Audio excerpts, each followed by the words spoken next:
안녕하세요. 얼마 전에 쓸데없는 짐덩어리를 다른 사람에게 떠넘기고 드디어 홀가분해진 30대의 평범한 돌싱녀입니다.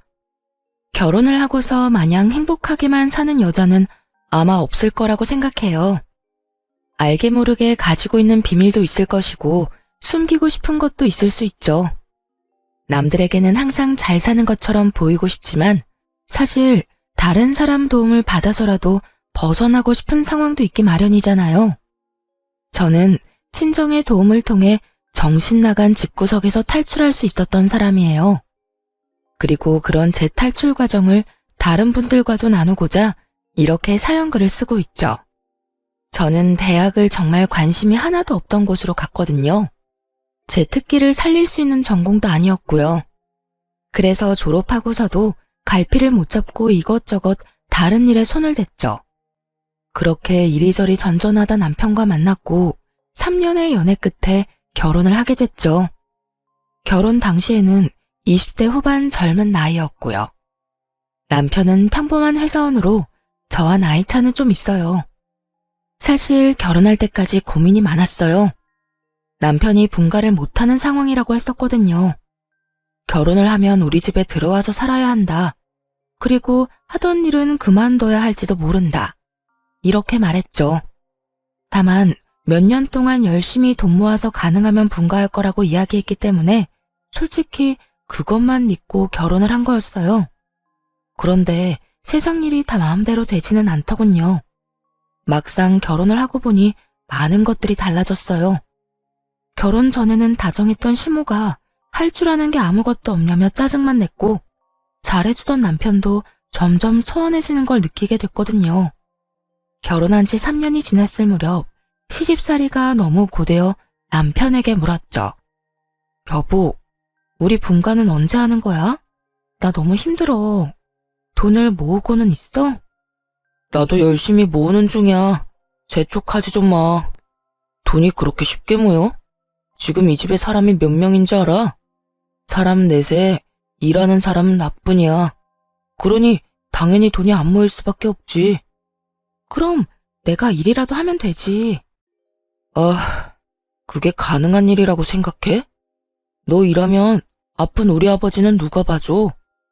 우리 엄마 병원은 누가 데리고 다니냐고. 어려도 제발 생각 좀 하고 살아라. 어? 매번 이런 식이었죠. 돈이 없다며 분가를 못한다고 하고 그래서 내가 돈 벌겠다고 하면 집안일은 누가 하냐고 버럭 소리치고 솔직히 이때쯤에는 남편의 말이 진짜인지 믿기 어려울 정도였어요. 그렇게 쳇바퀴 돌듯 시간이 흘렀는데 안 좋은 소식이 하나 들려왔어요. 친정아버지가 암에 걸려서 병원에 입원하시게 됐다는 이야기였죠. 친정아버지는 위험한 일을 하셨기 때문에 보험도 제대로 들지 못한 상태였어요. 그래서 병원비가 많이 나오면 그걸 부모님 두 분이서만 감당할 수가 없었죠. 결국 언니와 오빠 저 이렇게 셋이 십시일반 돈을 걷어 감당하기로 결정했어요. 솔직히 처음에는 남편이 좀 도와주지 않을까 생각했어요.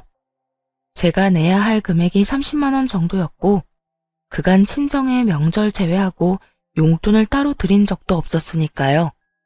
그런데 시모에게는 매달 40만 원씩 용돈을 드리고 생활비도 따로 드렸거든요. 그래서 저녁 식사 시간에 남편에게 넌지시 이야기를 꺼냈어요. 여보, 우리 아버지 암으로 병원에 입원하셨어.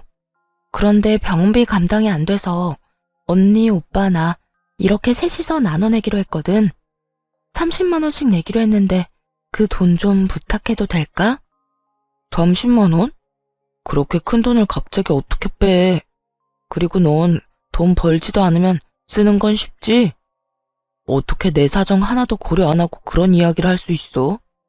돈 버는 게 그렇게 쉬워 보여? 그리고 나한테 무슨 돈 맡겨놨어?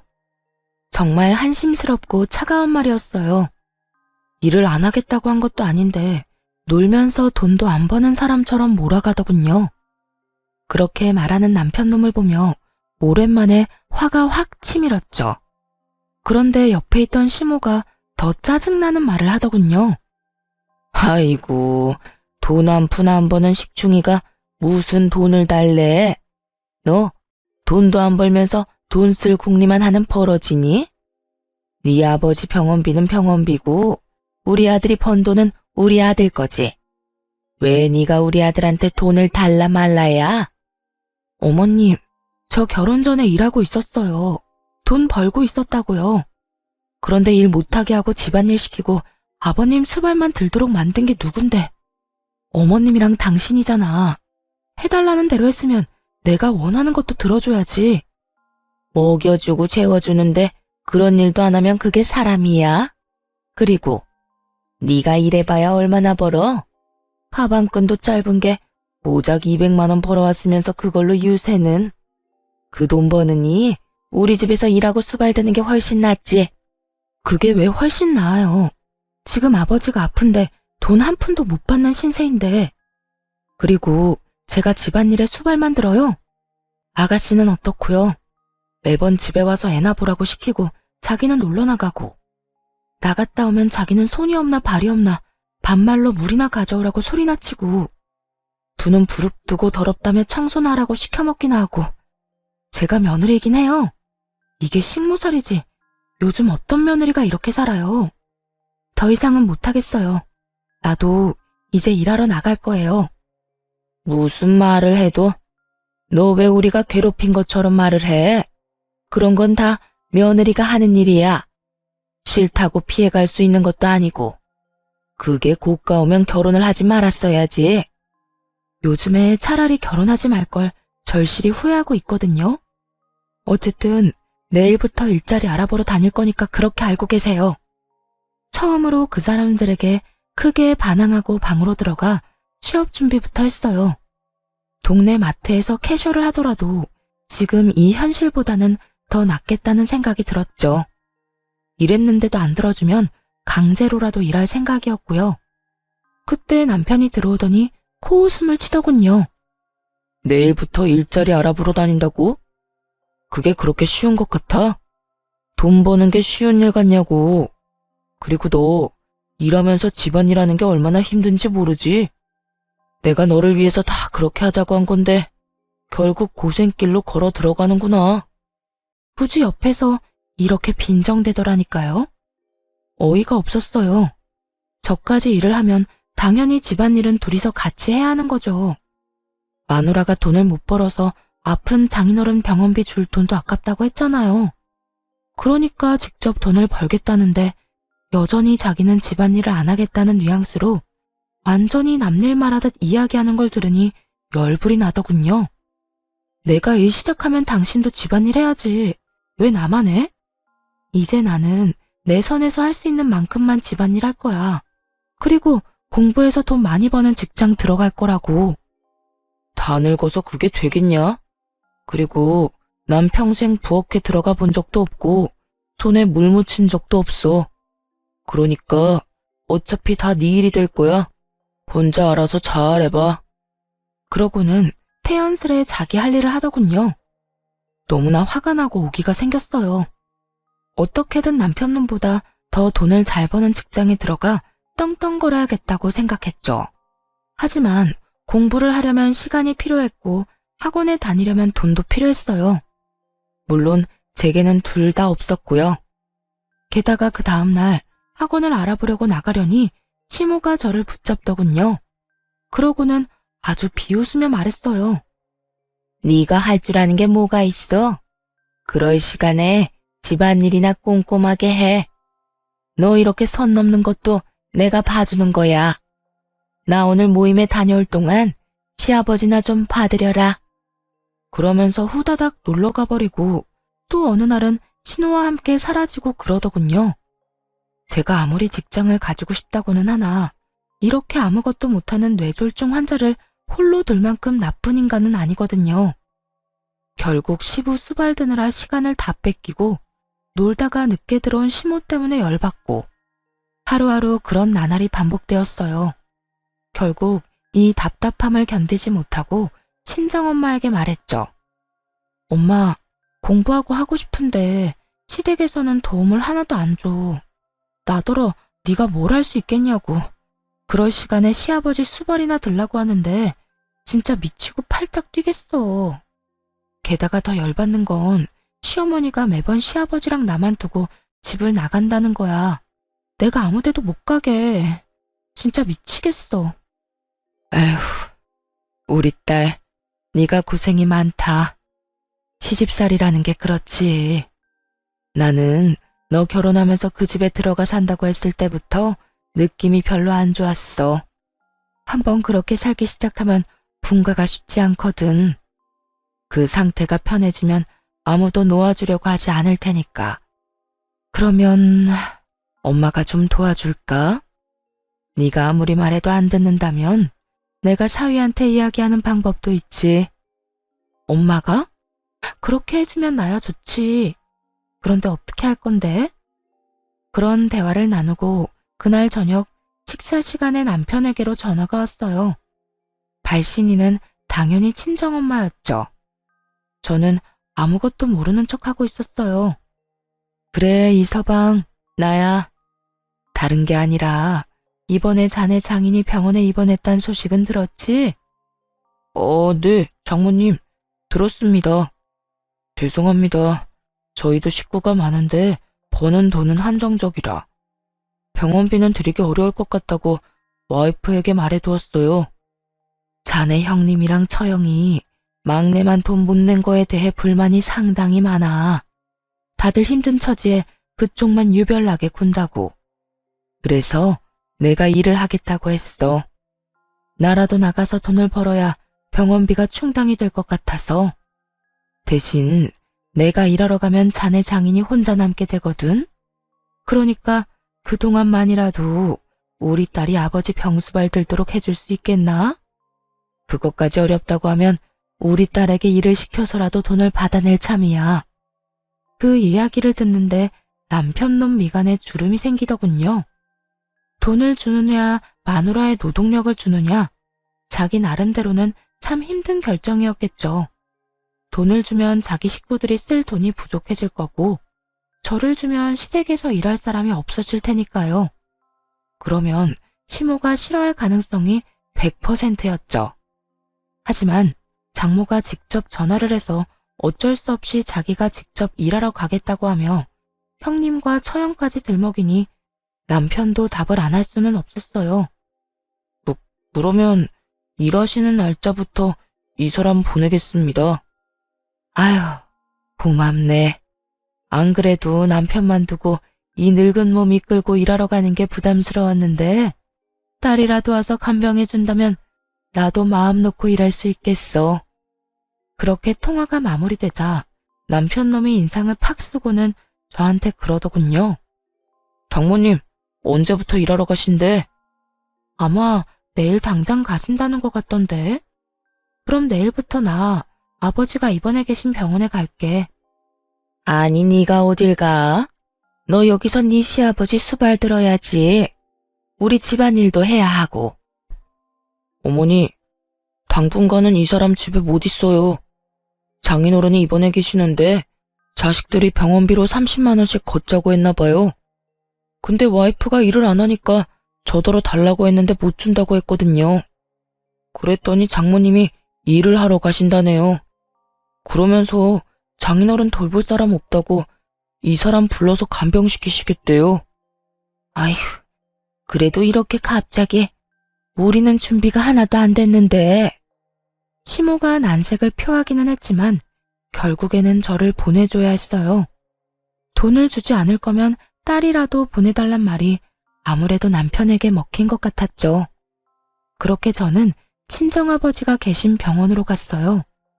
네 언니랑 오빠가 돈 더 내기로 했어. 너 힘들게 사는 거 다 아는데 괜히 부담 주고 싶지 않다고 하더라. 엄마가 네 압박 병간호할 테니까 너는 하고 싶었던 공부해. 여기서 혼자 공부해도 되고 학원 등록해서 수업을 들어도 좋고. 엄마, 너무 고마워. 진짜 엄마뿐이야. 너무 기뻐서 팔짝팔짝 뛰며 친정엄마를 끌어안고 고마움을 전했어요. 1년이건 2년이건 네 아빠 목숨 붙어있는 동안은 공부할 수 있을 거다. 병원비 안 주려고 결국 너 보낸 거 보니 사위가 앞으로도 돈 줄 생각은 없어 보이더구나. 여기 학원 등록할 때 쓸 돈 넣어놨으니까 이걸로 어서 등록하고 와. 정말 너무 감동적이었어요. 시댁에서 벗어나게 해준 것만으로도 감사한 일인데 학원비까지 마련해 주시다니. 당장 학원에 등록하고 공부를 시작했어요. 원래 공부를 싫어하는 건 아니었던지라 열심히 할 수 있었어요. 게다가 아침 9시부터 저녁 6시까지 병원에 있는다는 핑계로 그 시간을 모두 공부에 쓸 수 있었으니 효율도 쑥쑥 올랐죠. 그렇게 1년 만에 공인중개사 시험에 합격하게 됐어요. 1차, 2차를 한 번에 합격하는 건 물론 쉽지 않은 일이었지만 남편과 시댁을 향한 분노와 오기로 그 어려운 시험을 통과할 수 있었죠. 그렇게 시험에 합격하고 나서 남편과 시모에게 전했어요. 아버지 병간호하며 틈틈이 공부해서 합격했어. 나 공인중개사로 일할 수 있거든. 이제 취업할 생각이야. 미쳤어? 왜 쓸데없는 짓을 하고 그래? 돈 버는 것보다 집안일이 더 중요하다고 했잖아. 너 설마 이러려고 장인어른 병간호하겠다고 했던 거야? 지금 내 인생에 돈 버는 것보다 중요한 건 없어. 우리 아빠 아플 때 나한테 일도 안 한다고 하면서 돈 한 푼 안 준 사람이 누군데? 당신이 내 상황이었어도 그런 식으로 이야기했을까? 나는 그 이야기 들을 때 정말 더럽고 치사하다고만 생각했거든? 아, 시집 와서 돈도 못 벌면 친정에 도움도 제대로 못 주겠구나. 그 생각하면서 오기로 시험에 합격한 거라고. 나도 이제 내 돈 벌어서 친정에 당당히 도움 줄 거야. 그럼 아픈 우리 아버지는 누가 돌봐? 당신이 보면 되겠네. 무려 4년 넘게 내가 수발 들었어. 당신 아버지가 아픈 건 당신이 알아서 할 일이지. 직접 못하겠으면 돈으로 사람 사서 쓰든가. 당신 그런 쪽으로 계산 잘하잖아. 아냐? 그리고 이제 난 내 아버지만 건사할 생각이라 당신 아버지한테 신경 쓸 틈이 없어. 와, 이게 네 진심이었어? 너 진짜 불효라는 게 뭔지 잘 알려주는 사람이네. 네 아버지만 소중하고 내 아버지는 소중하지 않다. 당신 아버지가 소중하지 않았으면 4년이나 넘게 수발들었겠어? 그리고 불효를 저지르는 건 넌데 왜 내가 욕을 얻어먹어야 해? 당신이야말로 불효자 그 자체 아니야? 아픈 아버지를 마누라한테 맡겨놓기만 하면 다라고 생각하고 있는 건 아니지? 그걸 사람들이 뭐라고 하는지 알아? 대리효도라고 그래. 남 시켜먹을 생각만 하지 말고 당신 스스로 효도할 생각도 좀 해. 뭐? 너 지금 말 다 했어? 나한테 감히 그딴 말을 짓거린 거야?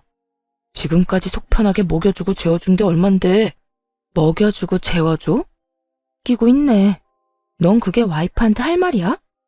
먹여주고 재워주는 대신 죽어라 일 시킬 거면 그게 식모살이랑 뭐가 달라. 차라리 가정부가 더 낫겠다. 돈이라도 받지. 먹여주고 재워준다는 명목하에 돈 한 푼 안 주고 식모살이 시켜놓고는 이제 와서 뭐? 당신이 대체 뭘 해줬는데 이렇게 당당해? 결혼하면 일하지 말고 집안일이며 수발이나 들라고 한 사람은 바로 너야. 그래놓고 재워주고 먹여준 걸로 생색이란 생색을 다 떨어. 웃기지 마. 눈앞에 보이는 게 하나도 없었어요. 시험 합격이라는 추진력을 얻어 자신감이 가득 찬 상태였거든요. 정말 그 전부터 하고 싶었던 말을 다 했던 것 같아요. 이 상황을 깨부셔야 어떻게든 진전이 있을 거라 생각했거든요. 그런데 밖에서 저와 남편의 실랑이를 다 들었는지 시모가 갑자기 방으로 들어와 난리를 쳤어요. 얘 말하는 것 좀 봐라. 이제 돈 좀 벌 거라고 아예 유세를 떠내. 내가 왜 여태 너한테 일 못하게 한 줄 아니? 이럴까봐 그런 거였어. 어줍지 않게 번 돈 다 친정에 갖다 바칠까봐. 우리가 너한테 해준 게 얼만데 왜 그 돈을 다 친정에만 주려고 하는 거냐? 당연히 네가 버는 돈의 반은 우리 거지. 저 세상 논리를 펼치며 제가 번 돈의 지분이 자신들에게도 있다는 시무를 보고 너무나 어이가 없어서 할 말을 잃어버리고 말았어요. 말을 잊지 못하고 있자 시모가 아주 기세등등해서 그러더군요. 우리한테 돈 다 줄 거 아니면 일하지 마. 아니면 네가 번 돈으로 그동안 못하는 집안일 책임져야지. 네 시아버지 돌볼 간병인도 고용해야 하고 요리해주고 청소해줄 사람도 구해야 하고 너 때문에 못하는 거니까 네 돈으로 해야 할 거 아니냐. 그거 다 해결하기 전에는 일하러 못 간다. 네가 없으니 다 못하는 일 맞잖니? 집안일 할 사람이 없는데. 왜 집안일 할 사람이 없어요? 집에서 제일 하는 일 없는 사람이 하면 되죠.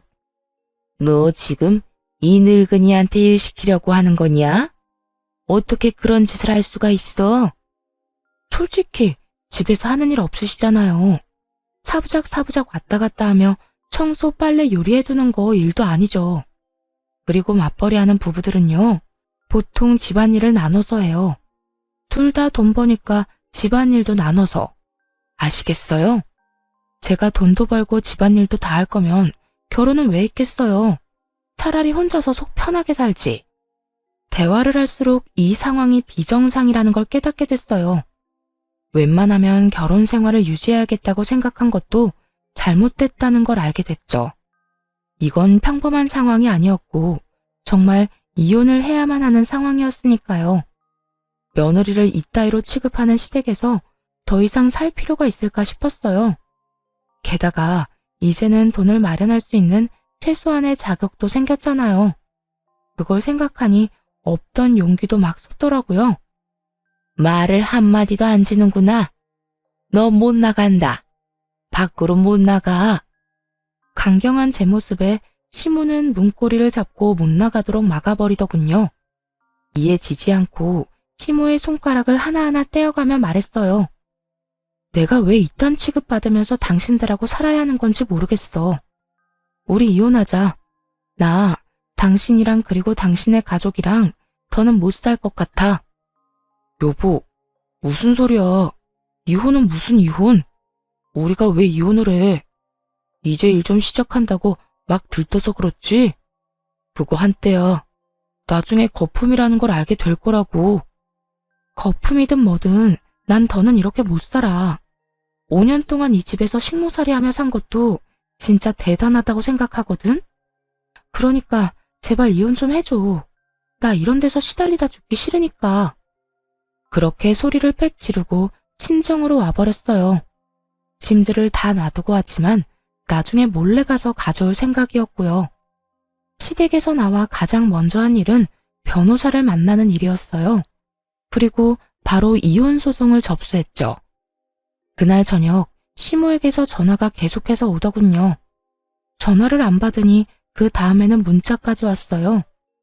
이혼은 무슨 이혼이냐. 내 눈에 흙이 들어가도 이혼은 안 된다.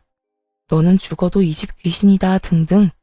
이런 무시무시한 문자를 많이도 보내더군요. 참 웃겼어요.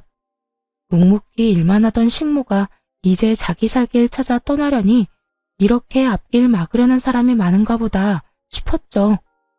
시간이 흐르고 남편과의 이혼, 그리고 새로운 직장에 적응하기 등 그런 것들로 하루하루가 굉장히 버겁고 힘든 상황이 되었어요. 솔직히 다른 거에 신경 쓰고 싶은 생각도 없었죠. 그런데 하루는 웬 여자가 저를 찾아온 거 있죠. 처음에는 집 보러 온 고객인가 싶었는데 저를 콕 집어 잠깐 밖에서 보자더군요. 누구냐고 물었더니 남편 이름을 대며 할 이야기가 있다고 하는 거예요. 그 여자가 꺼낸 이야기는 충격적이었죠. 나요. 그 사람 애인이에요. 그런데 그 사람이 당신 때문인지 나하고 결혼을 빨리 안 해주더라고요. 이혼을 한다고 했는데 어떻게 됐는지 이야기도 안 해주고. 그래서 그 사람 등 떠밀어주려고 당신 만나러 온 거예요. 우리를 위해서 빨리 이혼해주면 안 될까요? 뜬금없이 등장해서는 정말 기세등등한 상간녀였어요. 저는 남편에게 상간녀가 있는 줄도 몰랐거든요. 이혼을 결정하고 나서는 신경 쓸 겨를도 없었으니까요. 그 전에는 시험 공부 때문에 바빠서 눈치도 못 챘고요. 솔직히 처음에는 화가 엄청 났거든요. 아픈 장인에게 줄 병원비는 없으면서 여자한테 쓸 돈은 많나 하는 생각 때문에요. 이혼을 결심하기 전이었다면 계속해서 화나고 열받았을 텐데 남편 측이 이혼을 안 해주고 있는 이 상황에서는 무척이나 환영할 만한 등장이었죠. 솔직하게 말해서 제 입장에서는 막을 이유가 전혀 없잖아요. 나 대신 그 지옥불에 스스로 들어가겠다는 용감한 여인을 말이에요. 누가 봐도 제가 그 사람이랑 더 잘 어울려요. 그리고 그 사람이 저한테 쓴 돈도 어마어마하고요. 저는 사랑하지 않으면 그렇게 못한다고 생각하거든요. 남편의 어디가 좋아서 결혼하려고 하시는 건지 물어봐도 되나요? 우선은 돈을 잘 벌잖아요. 그리고 저한테 잘 쓰기도 하고. 무엇보다 잘해주니까 여자로서 마음이 혹할 수밖에 없죠. 그거면 끝 아닌가? 듣자 하니 와이프한테는 돈도 잘 안 쓰고 잘해주지도 않는다고 하던데. 솔직히 그러니까 지금 그런 꼴로 다니시는 거겠죠. 저는 그 사람이 명품 가방도 선물해주거든요. 상간녀가 들고 있는 가방은 정말 몇백만 원짜리 명품 가방이었어요. 그걸 보고도 화가 나기는커녕 도리어 차분해졌죠. 그래, 이 사람한테 모든 걸 넘기자. 사실 그 생각만 들었거든요. 좋네요. 그럼 그쪽이 그 사람 가지세요. 저는 딱히 이제 필요 없거든요. 저한테는 돈 쓰기 싫어하는데 당신한테는 잘만 쓴다니 다행이네요. 그런데 대신 이거 하나는 알아둬요.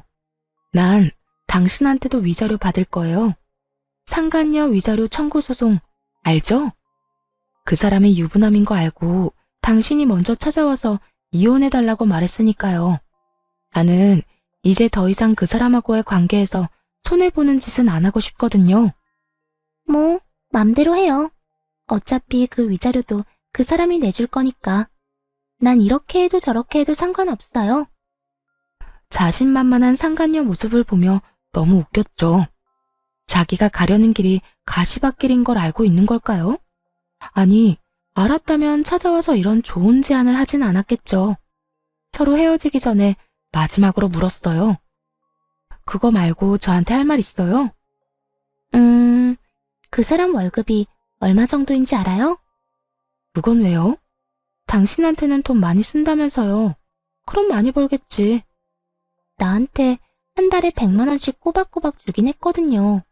그런데 월급이 얼만지는 절대 이야기를 안 해주더라고요. 그러니까 궁금하잖아요. 얼마나 벌길래 내 연유한테 그만큼이나 돈을 주나 싶고. 설레발치며 김치국 마시는 상간녀를 보고 속으로 남편에게 욕을 한바탕 했어요. 남편이 자기 월급은 300만 원밖에 안 된다고 했었거든요. 시댁에서 쓰는 돈의 규모를 보면 실제로도 딱 300만 원 정도 쓰고 있었고요. 그런데 알고 보니 실제 월급이 400만 원인 거잖아요. 저와 시모에게까지 월급을 줄여서 이야기한 거더군요. 솔직히 화내고 싶었지만 이제 앞으로는 볼 일 없는 인간이니 그냥 혼자서만 알고 있으려 했어요. 화나는 것과 별개로 상간녀와의 만남은 매우 유익한 시간이었어요. 그때 나눈 대화 덕분에 수월하게 이혼할 수 있었거든요. 배우자의 유책 사유를 밝히는 게 제 상황에서는 좀 애매했거든요. 법적으로 따지니 괴롭힘의 증거가 부족해서 좀 걱정스러웠는데 이렇게 떡하니 외도한다는 사실을 알려주는 사람이 나타나서 다행이었죠. 당연히 저한테 더 좋은 쪽으로 판결이 났고요. 결국 위자료의 재산 분할까지 살뜰하게 챙길 수 있는 건 다 챙겨서 이혼했어요. 그리고 상간녀 소송까지 진행해서 그 위자료도 빠짐없이 청구했죠. 상간녀의 존재가 드러난 뒤에 남편놈이 시댁에 이야기를 했을 거라고 생각했어요. 불륜 때문에 남편놈이 이 이혼 소송에 저 지고 들어간 거니까요. 이에 대해 설명을 하려면 당연히 다 밝혔을 거라 생각했는데 시모에게 이야기조차 안 했더군요. 그리고 시댁에 상간녀가 들어갔다는 이야기도 없었고요. 그 사실을 어떻게 알았냐고요? 이혼 판결이 난 날 시댁집에 제 물건을 가지러 잠깐 들렀거든요. 솔직히 가져올 짐이 많지는 않았지만 버리기 아까운 물건들이 몇 개 있어서요. 그렇게 시댁에 들어갔더니 시모가 씩씩거리며 집안을 청소하고 있더군요. 그러고는 저를 보더니 폭발한 듯 화를 냈어요. 너 여기가 어디라고 와? 이혼했으면 얼굴도 들이밀지 말아야지. 내가 지금 너 대신 집안일 하느라 죽어나는 거 안 보이니? 며느리가 돼서 이거 하나 못하겠다고 이혼이나 하고 집 나가고. 잘하는 짓이다. 망할 것 같으니라고. 우리를 이렇게 물 먹여놓고 나가서 잘 살 수 있을 것 같아? 넌 나가자마자 망할 거야. 하는 일마다 다 재수가 없을 거라고. 이 천하의 재수없는 년아. 네네. 그런데 왜 어머님이 청소를 하고 계세요? 이 사람 내연녀 있는데요. 사귀는 사람 있어요. 몰래 바람 피운 여자. 그 여자가 이 집에 그렇게 들어오고 싶어 하던데 왜 안 왔나 모르겠네요. 그 여자한테 시키면 되잖아요. 뭐? 그런 여자가 있어? 너 왜 숨겼어? 그런 여자가 있으면 당장 데려와야지. 봐라. 너 같은 거 없어도 우리 집에 여자가 넘쳐난다. 우리 아들 마누라 자리를 탐내는 여자가 이렇게 많아. 어머니, 아직은 시기상조예요. 불러서 뭐 어쩌시려고요? 일단 나중에 좀 더 시간이 지난 뒤에 불러서. 그동안 내 어깨며 허리며 다 못 쓰게 되면 네가 책임질래? 난 이제 못한다. 힘들고 아파서 더는 못해. 며느리감이 있는데 왜 안 데려와? 일을 시키면 저처럼 도망갈까봐 남편 놈은 상간녀를 부르기 꺼리는 느낌이었어요. 하긴 그럴 가능성은 충분히 높았죠. 상간녀가 얌전히 집에서 일할 만한 관상은 아니었거든요. 돈 때문에 남편과 저를 하루빨리 찢어놓으려는 여자였는데 여기서 시모가 시키는 대로 일을 한다고? 절대로 그렇게는 못할 사람이에요. 그런데 남편이 상간녀를 안 데려오면 이야기가 진행이 안 되잖아요. 저도 내심 이 집안이 풍비박산 나는 거 보고 싶었거든요. 그래서 몰래 그 여자한테 문자 보냈어요. 남편놈 어머니가 당신 보고 싶어 하니까 당장 달려오라고요. 야무지게 지도도 첨부해서 말이죠. 그리고 두 번째 폭탄을 시모 앞에 터뜨려줬어요. 하긴 데려오기 좀 그럴 수도 있죠. 그 여자 데려오려면 월급 이야기도 솔직하게 해야 하니까요. 월급? 그게 무슨 소리야? 이 사람이 그동안 저랑 어머님 속이고 상간녀한테 매달 100만 원씩 줬대요. 세상에, 월급이 300인 줄 알았는데 400이더라고요. 그중에 100만 원이나 매달 내연녀한테 쓰다니 얼마나 통 큰 사람이에요. 어머니한테는 꼴랑 용돈 40만 원만 주던 사람이. 제 말에 정신이 획가닥 돌았는지 시모의 눈이 뒤집어지더군요. 이 미친놈이 여자한테 100만 원씩 줬다고? 야, 네가 진짜로 미쳤구나. 어떻게 집도 아니고 밖에다가 그렇게 돈을 뿌리고 다녀? 그래놓고 여태 돈 없다고 용돈을 40만 원만 줬어? 이 천하의 나쁜 놈 같으니라고. 너 엄마는 줄 돈 없다고 속이고 바람 피우는 년한테 돈 다 몰아준 거야? 시모도 화가 날 만하죠. 우리 아버지 아프다고 병원비 좀 달라 했을 때 돈 없다고 안 주던 놈이 원래는 100만 원이나 더 벌고 있었다는 걸 알았을 때 저처럼요. 저 대신 열심히 화내며 남편놈 등짝을 두드리는 시모를 보고 묘한 희열을 느꼈어요. 그리고 옆에서 짐이나 부지런히 챙겼죠. 두 사람이 싸우거나 말거나 저하고는 이제 상관없잖아요. 구경하는 건 너무 재밌었지만 굳이 끼고 싶지는 않으니까요. 그런데 도중에 벨이 울리더군요. 혹시라도 남편놈이 돌려보낼까봐 손수 문을 열어줬어요. 상간녀가 등장하자 남편놈 얼굴이 부들부들 떨리기 시작하더군요. 너 여기 왜 왔어? 내가 때 되면 부른다고 했잖아. 상간녀에게 한 소리 하려는 남편놈을 막고 상간녀에게 웃으며 말했어요. 어머, 잘 오셨어요. 저도 이제 막 짐 다 싸서 나가는 길이거든요. 앞으로 여기서 먹고 자고 함께 지내며 시부모님 수발 들고 식모살이 하시면 돼요. 저를 대신해서 말이죠. 그럼 당신 원하는 대로 해줬으니까 저는 이만 갈게요.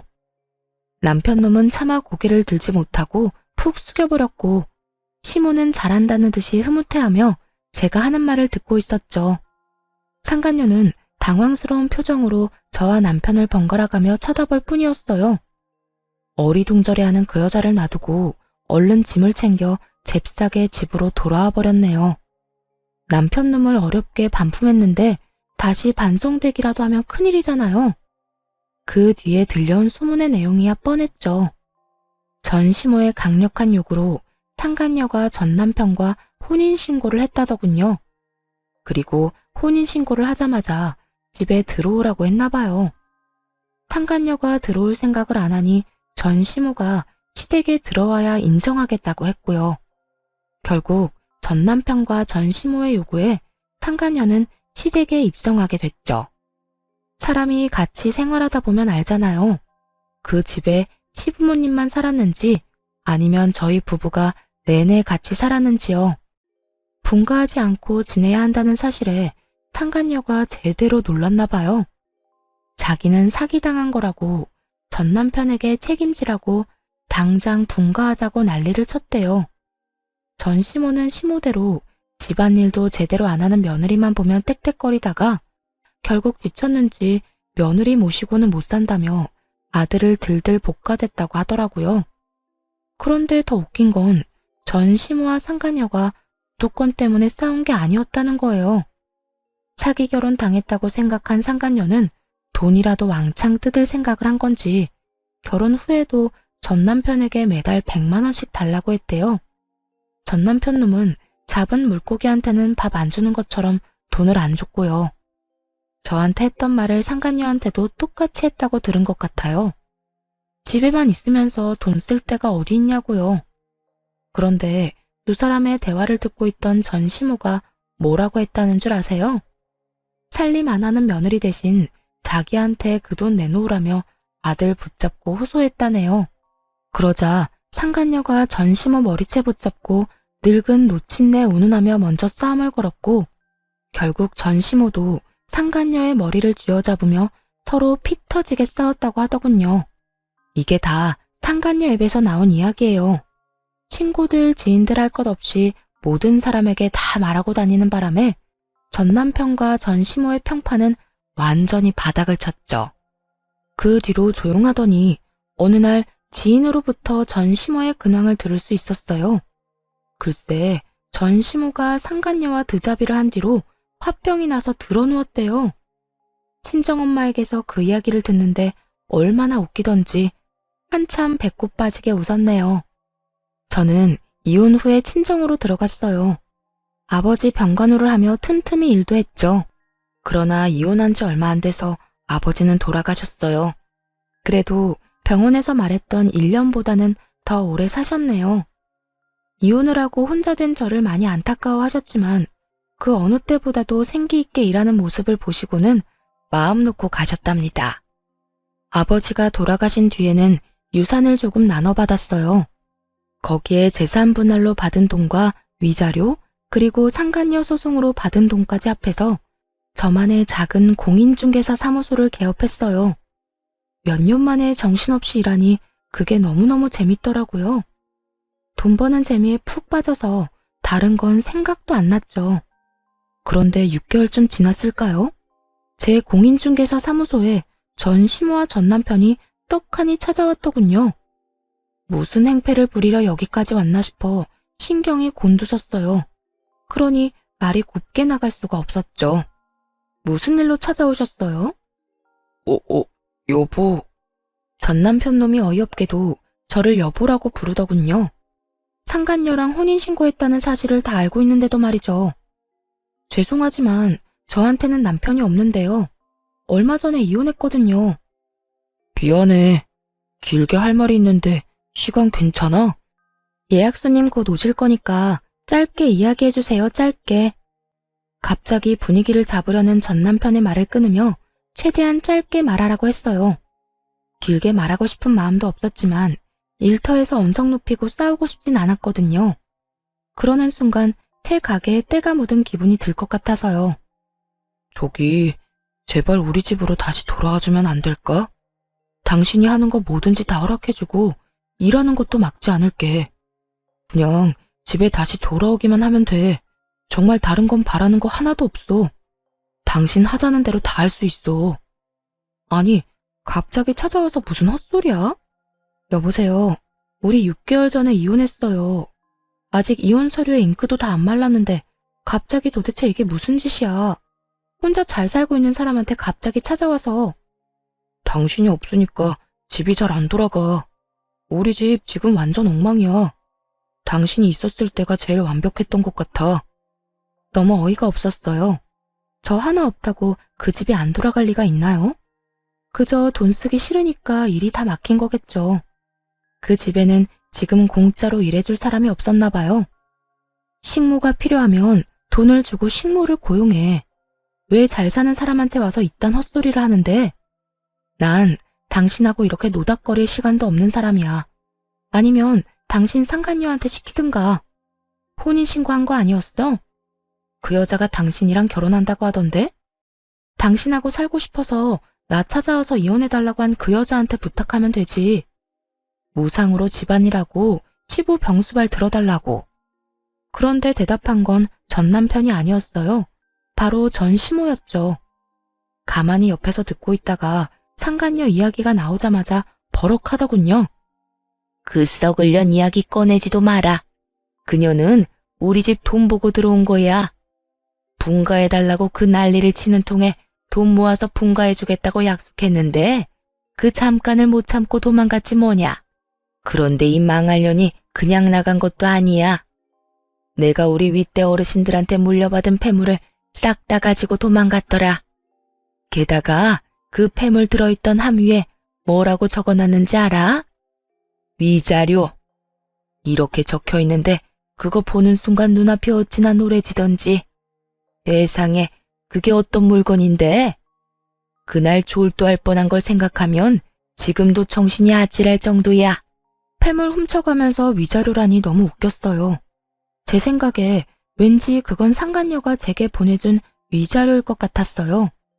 웬일인지 전 남편 이름이 아닌 상간녀 이름으로 보냈더라고요. 그 돈을 주고 나서 너무 아까웠던 모양이죠.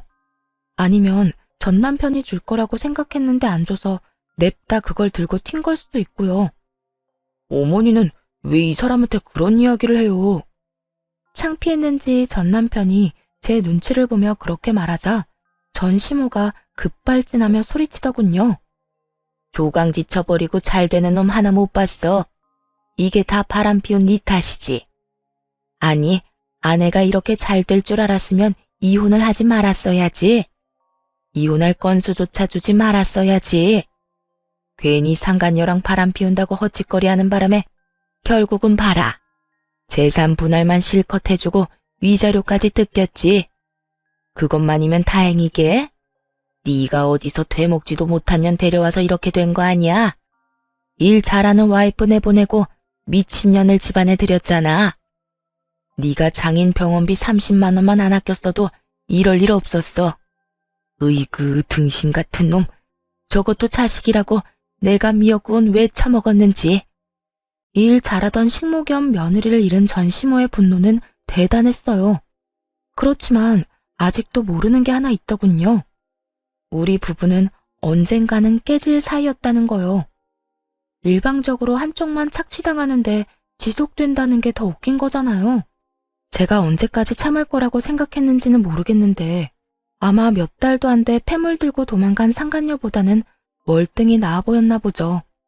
그러자 전 남편 놈도 화가 나는지 자기 엄마에게 큰 소리를 치더군요. 와이프를 식모처럼 부렸던 사람은 어머니잖아요. 사람 무시하고 모멸감까지 줬으면서 왜 저한테 책임 전가하시는데요? 그리고 그 여자 일도 그래요.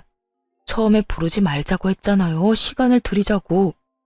그런데 뭐가 그렇게 급했는지 조금도 못 참고 불러들여서는 결국 보세요. 여자가 놀라서 도망갔잖아요. 요즘 세상에 시부모 수발 들면서 함께 사는 여자가 어딨어요? 저를 좋아해서 결혼해서 다 나가 떨어질 판이라고요. 하라고 하는 대로만 했으면 다 잘 풀렸을 텐데 어머니가 죄다 망친 거예요. 그리고 어머니가 집안일도 안 하겠다, 수발도 안 들겠다 그러는 바람에 아버지 요양병원비며 생활비며 돈이 두세 배로 나가고 있다고요. 그런데 하는 것도 없는 주제 맨날 돈이나 달라고 하고. 양심이라는 게 있긴 해요? 두 사람이 싸우는 걸 듣는데 제 머리가 다 어질어질하더군요. 그래서 둘의 목소리가 더 커지기 전에 끼어들었어요. 남의 사업장에서 이러지 마시고 싸우시려면 밖에 나가서 싸우세요. 그리고 나간 김에 좀 꺼져 주시고요. 남 탓은 대체 왜 하시는 거예요? 둘 다 똑같이 잘못한 건 사실이잖아요. 당신은 우선 바람을 피우면 안 됐고, 우리 아버지 아플 때 조금이라도 돈을 썼다면 내가 이혼할 생각도 안 했겠지. 그리고 어머님도 마찬가지예요. 사람을 식모처럼 굴리더니 이제야 군말 없이 일해주던 며느리가 그리워졌나 본데 이미 버스 떠나도 한참 전에 떠났어요. 저는 사과받고 싶은 생각도 없고 그 지옥에 다시 돌아갈 생각은 추호도 없어요. 그러니까 그쪽 집안 문제들은 당신들이 알아서 하고 저하고 연결 짓지 마세요. 저요, 지금 이렇게 두 분하고 아무런 관련 없이 사는 것만으로도 행복하거든요. 여보, 나 아무렇게나 하는 말 아니야. 당신이랑 진짜 다시 잘해보고 싶어서 찾아온 거야. 어머니도 나랑 같은 마음이고. 우리 두 사람 다 당신한테 잘못한 거 잘 알아. 그러니까 이렇게 사과하고 용서받고자 하는 거야. 그래, 얘. 너만한 며느리도 없더라. 내가 그간 너무 몰라봤어. 돌아오면 진짜 뭐든 다 해주마, 응?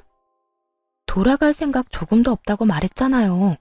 영업방해로 신고하기 전에 당장 꺼지세요. 그리고 앞으로 집 팔 때나 집 살 때 제외하고는 여기 들르지 마시고요. 뭐 그럴 때도 웬만하면 다른 업장 이용해줬으면 좋겠네요. 그럼 안녕히 가세요. 다시 볼 일 없길 바랍니다. 그렇게 말하며 밀어냈더니 결국은 찍소리도 못하고 나가버리더군요. 그 인간들 하는 짓 보니 웃기지도 않았어요. 있을 때는 소중한 줄도 모르고 막대하다가 결국 다른 사람한테 뒤통수 얻어맞고 뒤늦게 찾아와 용서를 구하는 꼴이라니. 다시 저를 찾은 것도 순수한 의도는 아니었을 거예요. 혼자서 나름대로 돈도 잘 벌고 있는 것 같고 잘 구슬리면 예전처럼 일해줄 거라는 그릇된 믿음이 있었기에 온 거였겠죠. 하지만 이제는 예전의 제가 아니잖아요. 그때는 아무것도 모르고 하라는 대로 했지만 지금은 전혀 다르거든요. 저도 제 가치를 알고 제 인생을 위해 당당하게 주장하는 사람이 되었으니까요. 저를 찾아왔다 간 후에도 전 시모와 전 남편이 제정신 못 차리고 또 싸워서 동네 주민들 민원으로 경찰까지 출동했다고 하더군요. 죽이 척척 잘 맞던 모자가 결국에는 앙숙이 되어버렸으니 조만간 그들이 살던 집이 매물로 나올 것 같다는 생각이 들었어요. 얼굴만 마주쳐도 싸울 텐데 계속 한 집에서 같이 살 수는 없을 테니까요. 이렇게 해서 그들과의 인연은 끝이 났네요. 저의 탈출도 정말 다행히 성공적으로 끝이 났고요. 저 사람들 틈바구니에 있었다간 제 몸이 남아나지 않았을 거예요. 여러분도 혹시 탈출해야 한다고 느낀다면 그곳에서 지체 없이 빠져나오세요. 당시에 힘들기는 했지만 지금은 행복해서 웃고 있으니까요. 제 사연글 재미있게 읽어주셨으면 좋겠네요. 모두 오늘 하루도 즐겁고 행복하게 보내세요.